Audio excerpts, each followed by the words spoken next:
కాంగ్రెస్ గతంలో మత నిర్వహణ అంటే మత కార్యకలాపాల నిర్వహణకి సంబంధించి ఒక క్రమబద్ధీకరణ చట్టాన్ని తీసుకొచ్చింది.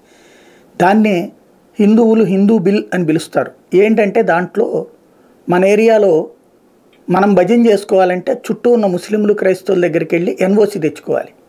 అదే ముస్లింలు క్రైస్తవులు అయితే ఎవరి అనుమతి లేకుండా వాళ్ళ కార్యక్రమాలు జరుపుకోవచ్చు.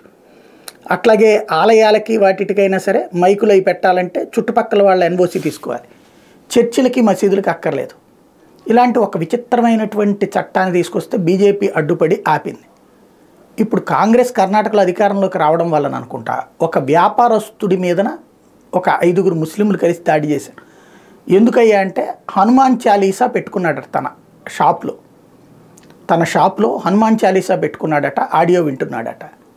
అయితే దానికే దాడి చేస్తారంటే కాదు, వాళ్ళు మత ప్రార్థనలు చేసుకుంటున్నటువంటి సందర్భంలో అంటే వాళ్ళు అజా చేసుకుంటారు కదా, ఆ టైంలో ఇది వినిపించిందంట.